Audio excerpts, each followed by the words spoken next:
Hosta Honeybells, a shade-loving champion for your garden.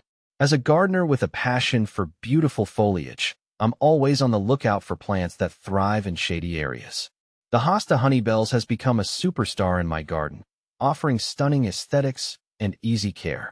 Let's delve into some frequently asked questions about this shade-loving champion. See more 31 species in genus Hosta at monsteraholic.com. What is Hosta Honeybells? Hosta Honeybells is a captivating perennial prized for its lush, heart-shaped leaves. They boast a rich, golden margin that contrasts beautifully with the dark green center. This medium-sized hosta matures to a height of about 24 inches and a spread of 24 inches, creating a graceful clump in your garden. Where does Hosta Honeybells shine? This shade lover thrives in dappled sunlight or partial shade. While it can tolerate some morning sun, too much direct sun can scorch the leaves and dull the vibrant coloring. Hosta Honeybells prefers consistently moist, well-drained soil rich in organic matter.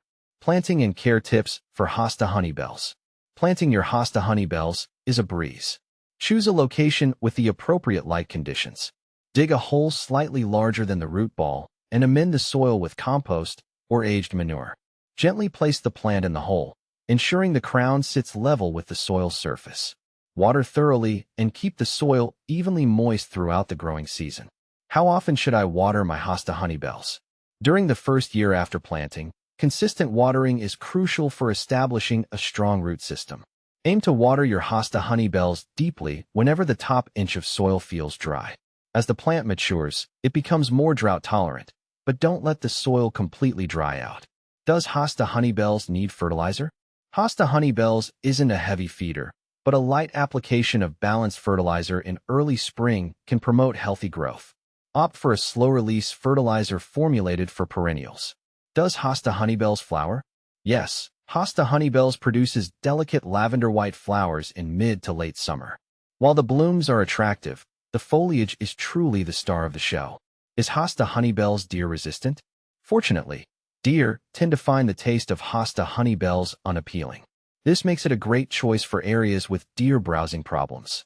However, slugs and snails might be attracted to the tender leaves. If you notice them munching on your plant, there are various organic slug and snail control methods available.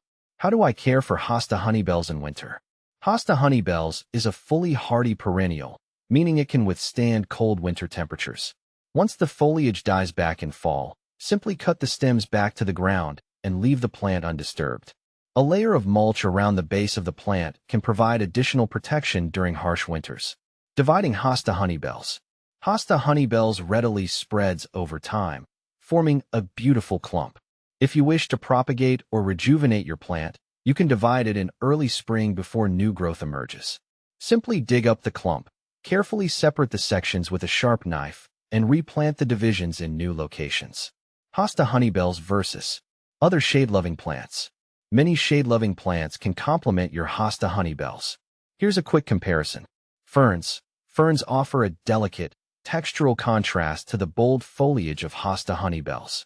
Astilbes. These flowering perennials come in various colors and provide a burst of color alongside Hosta Honeybells. Heuchera. Coral bells Heucheras offer stunning foliage in a wide range of colors and patterns, creating a vibrant tapestry with Hosta Honeybells. The final word on Hosta Honeybells. The Hosta Honeybells is a low-maintenance perennial that rewards you with stunning foliage for years to come. Its shade tolerance, easy care, and resistance to deer make it a perfect addition to your shady garden. So, if you're looking for a reliable shade-loving beauty, look no further than the Hosta Honeybells.